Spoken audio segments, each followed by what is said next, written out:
네, 안녕하세요. 5월 22일 리서치 세미나 해주셔서 감사드립니다. 오늘 발표는 이시개과 강사로 근무 중인 두 선생님께서 준비하셨습니다. 먼저 강민유 선생님이 이주환 교수님 지도교수로 발표 준비하셨고요. 다음에는 고아이 선생님이 김덕희 교수님 지도교수로 준비하였습니다. 어, 먼저 발표 들으시고 질문 있거나 코멘트 있으시면 발표 후에 해주시고요. 저희가 중간에 전체 채팅창에 두 발표자에 대한 피드백 링크를 올려드릴 테니 발표 끝나고 이제 나가시기 전에 클릭해서 확인 부탁드리겠습니다. 그러면은 준비하신 강민유 선생님 발표해 주시면 감사하겠습니다. Good morning. My name is Minyu Kang. It's a great honor for me to have the opportunity to present our study regarding clinical impact of early blood transfusion after kidney transplantation. Let me start with a brief introduction. In ESRD patients, in particular, high incidence of anemia is caused by multifactorial causes such as insufficient erythropoietin production and iron deficiency. We already know that pre-transplant blood transfusion increases the risk of allosensitization to human leukocyte antigens in transplant recipients. In the transfusion group, an increase in the strength of antibodies against HLA and a higher incidence of panel-reactive antibodies were observed. When recipients experience transfusion before transplantation, reactive antibodies can be produced by sensitization. It may cause a post-transplant immune reaction between pre-existing antibodies and endocellular cell of kidney allograft. This interaction may trigger a cascade that leads to the producing of complements, resulting in endocellular cell injury and graft failure.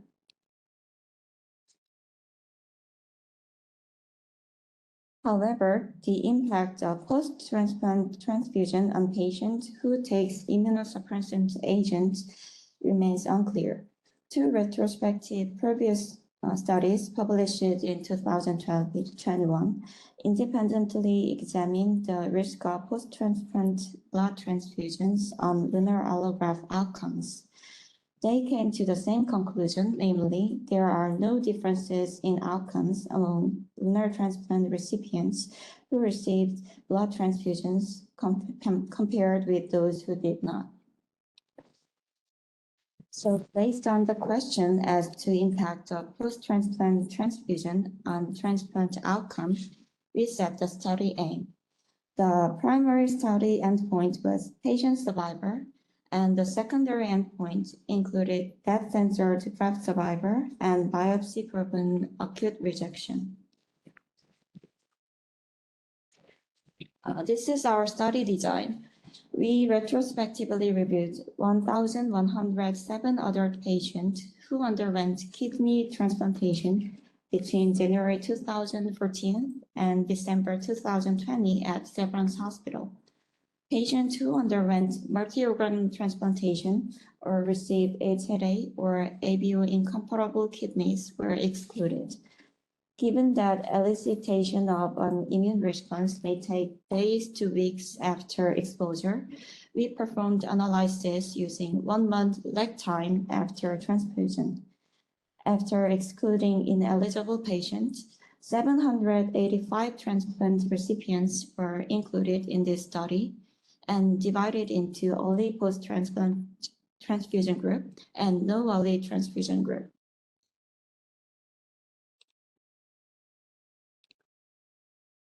Let me start by providing an explanation of some terminology. Graft cirrhosis refers to the cases of returning to dialysis, retransplantation, or death with a functioning graft. Graft survivor was calculated from the date of transplantation to the date of graft loss detected or the end of the follow-up period.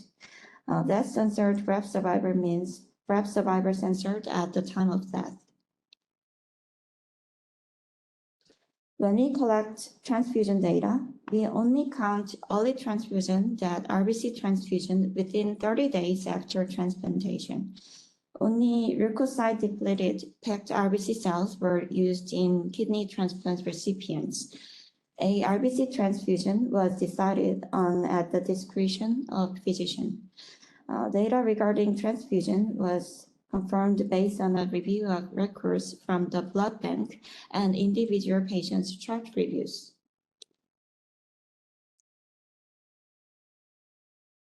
All allograft rejections were confirmed by biopsy and classified into antibody-mediated rejection and T-cell-mediated rejection according to the most recent Banff criteria at the time of biopsy. Biopsy was performed in cases of allograft dysfunction, like increasing serum creatinine level or proteinuria. Moving on to study results, a total of 469 packed RBC cells were given to 148 recipients within 1 month after transplantation. In other words, 18.8% of patients received early blood transfusions among the entire patient populations. The median number of packed RBC cells among transfused recipients was 2, and the median time to first RBC transfusion was 5 days.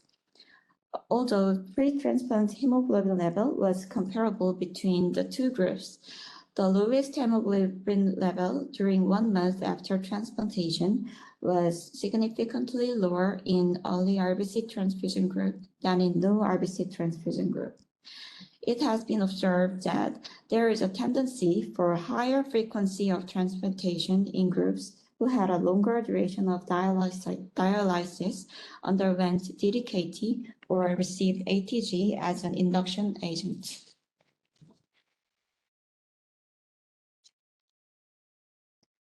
Patient survival was significantly lower in the early RBC transfusion group than in the no RBC transfusion group. The 5-year patient survival was 90% for early RBC transfusion group and 96% for the no RBC transfusion group. A multivariable Cox regression analysis confirmed that early RBC transfusion was independently associated with higher all-cause mortality at hazard ratio 3.0. Although not explicitly mentioned here, the amount of transfusion was also associated with an increased risk of all-cause mortality when assessed as continuous variables as hazard ratio 1.1 with significant p-value. Death-censored graft loss was also significantly lower in the early RBC transfusion group than in the no RBC transfusion group. The 5-year death-censored graft survival rate were 89% for the early RBC transfusion group and 95% for the no RBC transfusion group.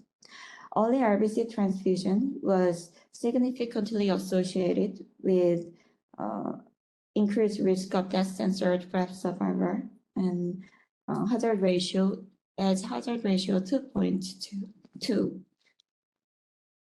Cumulative probabilities for AMR was significantly higher in the early RBC transfusion group than in the no RBC transfusion group, whereas cumulative probabilities for TCMR between two groups were not significantly different. A multivariable Cox regression analysis confirmed that early RBC transfusion was independently associated with development of AMR, and AMR was occurred 5% in no transfusion group and 10% in transfusion group. This study highlights that higher amounts of transfusion may have a more negative impact on mortality and also graft survival.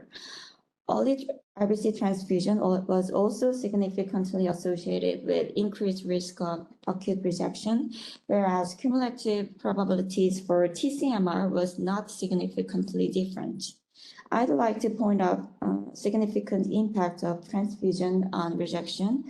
and it may be feasible to avoid transfusion in clinical practice whenever it's possible. Thank you for your attention.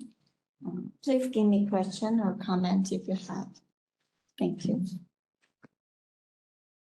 네, 정민우님 발표 감사합니다. 그 하이라이트가 되는 슬라이드를 선정해서 보여주시고요. 질문이나 코멘트 있으시면은 가감 없이 예, 부탁드리겠습니다. 거교합니다. 잘 들리시나요? 네, 교수님 들립니다. 예, 잘 들었고 준비하느라 고생 많았습니다. 몇 가지 조금 코멘트 및 질문 사항이 있는데 물론 후양적 연구긴 한데 그 트랜스퓨전 했던 그래도 대략 어느 상황에서 했는지 그 나름 인디케이션 이런 거는 아마 좀 논문에 기술을 해야 될 것 같고 그다음에 그 트랜스퓨전 그룹이 항체맥의 고어 반응이 더 많았잖아요. 물론 과거에 그런 도너 스페시픽 안티바디에 대한 검사 이런 건 안 했을 수 있지만 그 DSA 관련된 데이터는 없는데 아마 논문 내면 그런 걸 DSA 인시던스 차이가 실제로 있었는지 이런 것도 좀 봐야 되지 않을까 싶습니다. 그리고 마지막 질문은 기존에 최근에 논문도 이렇게 나왔는데 저희 병원 데이터를 가지고 한 결과가 최근에 발표된 다른 기관에서 한 논문 결과랑 뭐 차별화된 그런 내용이 더 있는지 그런 질문을 드립니다.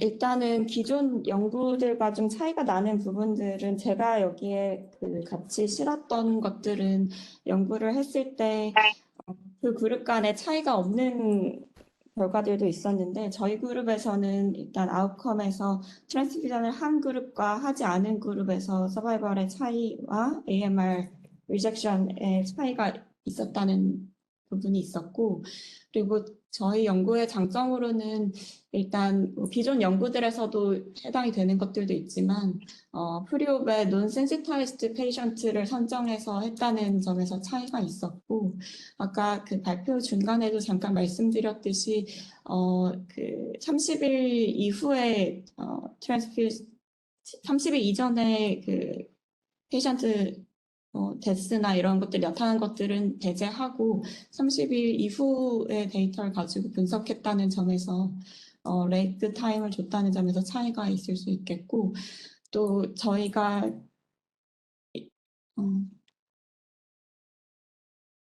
이뮨 서프레션 에이전트를 다음과 같이 썼는데 이것들이 최근에 사용하고 있는 그 프로토콜과도 스탠다드 프로토콜에 대해서를 사용하여서 조절을 했기 때문에 이런 스탠다드 이뮤노서프레션트 드럭을 사용한 라지 코호트였다는 장점이 있겠습니다. 그리고 저희 연구에서는 도너 퀄리티를 반영한 KDPI 스코어도 같이 반영해서 연구를 진행했다는 강점이 있겠습니다. 이주환입니다. 몇 가지 추가를 드리자 그러면 일단은 수혈 인디케이션 자체는 뭐 헤모글로빈 7에서 8 정도를 보고 있는데 이게 원래는 2004년도부터 코호트를 받다가 2014년도로 진행을 했던 이유가 그전에는 너무 리버럴하게 수혈이 이루어졌다가 그 2014년 이후에는 아마 그 혈액제고 부족 때문에 굉장히 스트릭트하게 수혈을 진행을 해서 실제 외국 보고에서는 한 포스톱에 한 40% 정도 수혈을 한다는데 저희 코호트에서는 수혈이 훨씬 더 리스트릭션이 돼 있고요. 그래서 하트 페일리어라든지 특별한 인디케이션이 다르지 않는다 그러면 보통 7.0을 기준으로 수혈을 진행을 했습니다. 그리고 DSA 관련해서는 사실은 뭐 연구 기관의 차이도 있지만 주치의별로 아직 DSA 팔로업이 제대로 안 되고 있는 군이 있어서 그거를 보여줬으면 좋겠는데 그렇게 되면 탈락하는 경우에서 셀렉션 바이어스가 많아서 안티바디 메디에이트 리젝션을 엔드포인트로 따로 잡게 되었습니다. 예, 박경석입니다. 발표 잘 들었고요. 제가 사실 뭐 이 시기에 대해서는 잘 모르는데 그 어소시엔과 코잘리티를 조금 생각을 해봐야 될 것 같다는 생각이 좀 들어서요. 이게 지금 아까 전에 이제 뭐 그 전에 인디케이션 트랜스퓨전 인디케이션이 뭐 리버럴하게 잡혔고 2014년 이후에는 7 정도로 잡혔다고 하는데 이게 이런 어소시에이션을 보이는 게 얼리 블러드 트랜스퓨전을 하는 그런 컨디션 자체가 원인이 돼서 그런 이젝션이라든지 다른 아웃컴에 영향을 준 게 아닌가 하는 생각이 좀 들거든요.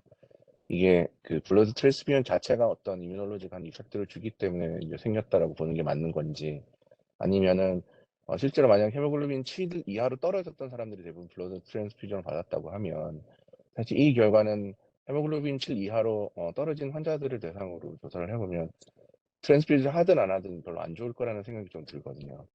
그래서 그런 부분들이 사실은 어떻게 되는지 한번 들여다보는 게 좋으실 것 같고, 아마 휴양적 연구이기 때문에 조금 그걸 분석하기는 좀 어렵긴 하겠지만 그런 부분들을 조금 고민을 하시고 작성을 하셔야 되지 않을까라는 생각이 좀 들었습니다. 네, 교수님 이시일과 강사 강민우입니다. 좋은 코멘트 주신 것 같습니다. 우선은 저희도 이게 트랜스퓨전에 의한 서바이벌의 차이인지 아니면 환자군 자체가 그만큼 모비디티가 있는 환자라서 트랜스퓨전을 한 건지 이런 컨파운딩 팩터에 대한 영향은 있을 수 있다고 생각은 합니다. 그리고 처음에 클리니컬 피시올로지 데이터 비교에서 프리 트랜스플란트 헤모글로빈 레벨을 비교했을 때는 사실 두 그룹 간의 차이가 없었기 때문에 이런 부분들은 일단 환자들의 코모비디티가 수술 전에는 그래도 헤모글로빈의 차이는 없었다는 점은 강조해서 말씀을 드리고 싶고, 이게 레트로스펙티브한 스터디에 있기 때문에 어느 정도 리미테이션은 있는 것 같고 추가로 반영해서 더 알아볼 필요는 있을 것 같습니다. 이게 저희도 그래서 프로페시티 매칭이라든지 이런 고민을 하지 않은 건 아닌데 그렇게 하게 되면 N수가 좀 많이 부족해지고 이렇게 했을 때 스터디가 좀 부족한 스터디가 될 수 있을 것 같아서 이번에는 그렇게 진행하지는 못하였습니다.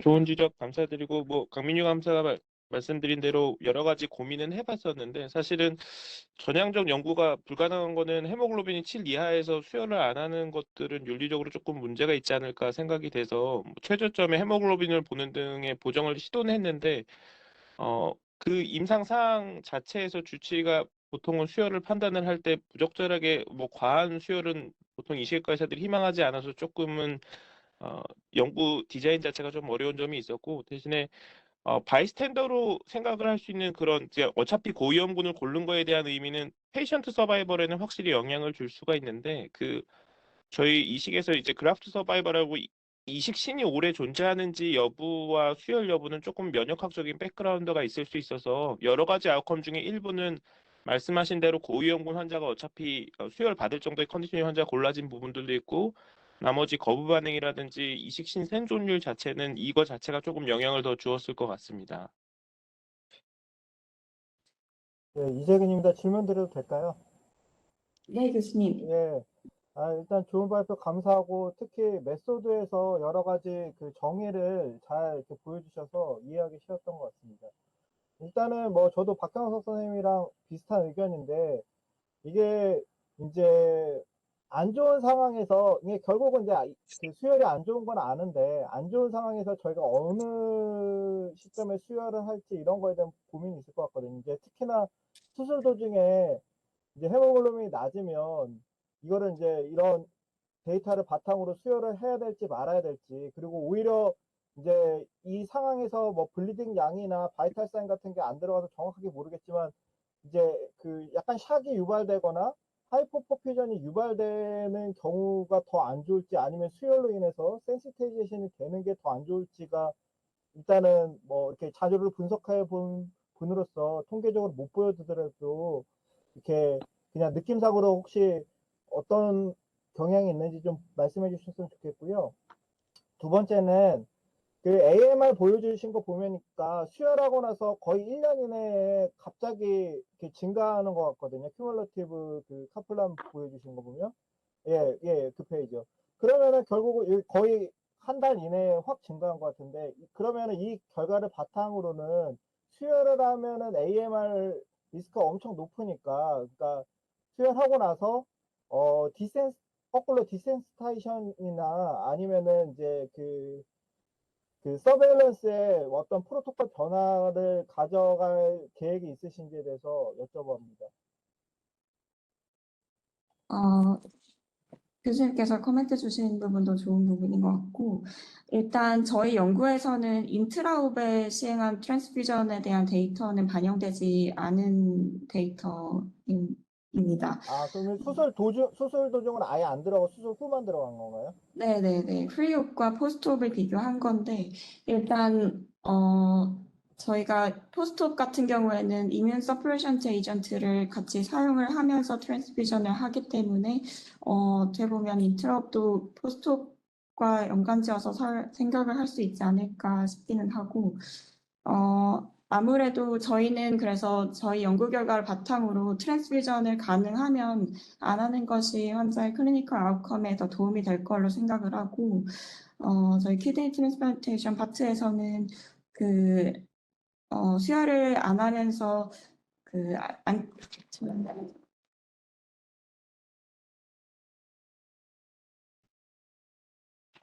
ESRD 페이션트에서 아이언 메타볼리즘이 아나미아에 미치는 영향에 뭐 요즘에 주목을 해서 헵시딘 관련된 이 메타볼리즘이 많이 주목이 되고 있어서 저희는 적정 수혈 연구라고 해서 그 IV 아이언을 이제 투여하고 뭐 에리스로포이에시스 스티뮬레이팅 에이전트를 적절히 쓰면 이 헵시딘 레벨을 조절함으로써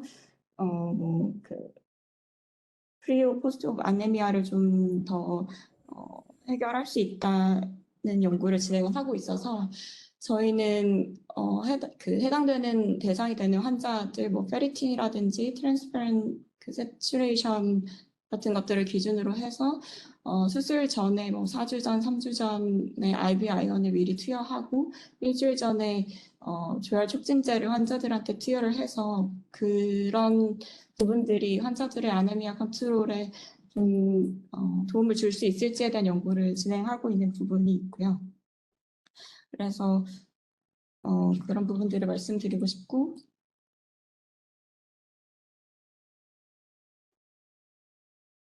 아까 말씀 주신 것처럼 아무래도 수혈을 했을 때 리젝션이 뭐 메디안 타임 생기는 메디안 타임은 5months였는데 12개월 내에 이렇게 많이 증가하는 것들을 볼 수 있는데 이렇다고 해서 선제적으로 뭔가 이뮨 서프레션트 에이전트를 더 추가한다든지 하는 것들을 뭐 시행하는 것은 하지 않고 있고 그렇게 사용하는 것들도 페이션트 아웃컴에 또 영향을 줄 수 있는 팩터들이기 때문에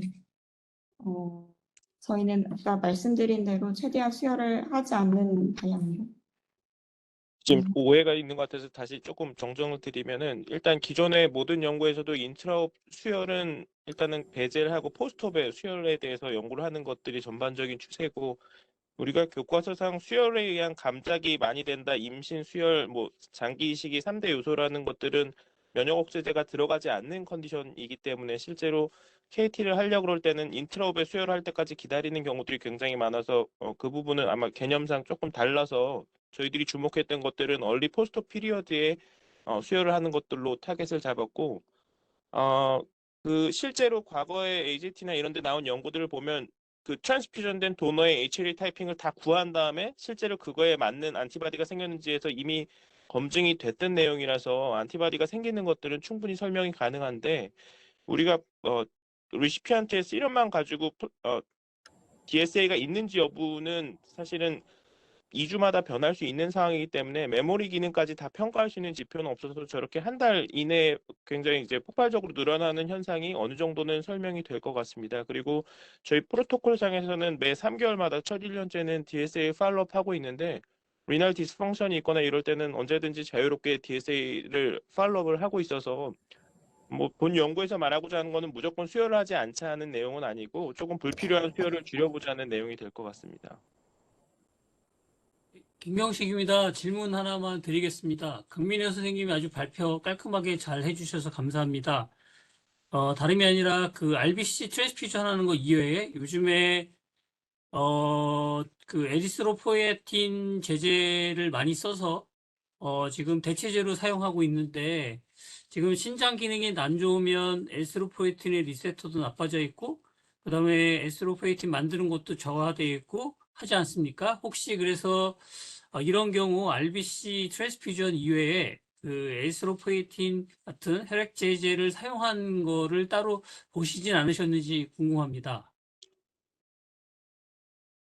예, 이주환입니다. 제가 답변 드리는 게 좀 빠를 것 같아서요. 그 신기능이 돌아오게 되면은 사실은 에리스로포이에틴을 저희가 많이 사용을 하진 않아서 저희가 생체 이식 위주기 때문에 에리스로포이에틴을 많이 사용하고 있지는 않고 ESKD 환자에서는 에리스로포이에틴을 과량 사용했을 때 스트로크 리스크가 올라간다는 것 때문에 사실은 적정한 헤모글로빈 농도가 일반인처럼 14 이상 이런 게 아니라 10에서 12, 뭐 9에서 10 정도를 유지하는 걸 보통 리커멘드를 해서 이제 과보정을 하기에는 조금 어려운 현상입니다. 그러니까 수술 전에 헤모글로빈을 왕창 올려놓고 수술하면 그 전에 환자들이 스트로크 위험도가 더 올라간다 그래서 지금 한 10에서 12 정도를 타겟으로 보통 프리옵의 헤모글로빈을 맞추는 추세입니다. 예, 감사합니다. 네, 질문이 많이 있으셨고 도움 많이 되실 것 같습니다. 저도 아까 말씀하신 이재건 선생님 말씀하신 것도 블리딩 카운트 정도는 테이블 넣는 거 어렵지 않으실 것 같아요. 그런 거 좀 반영해 주시고요.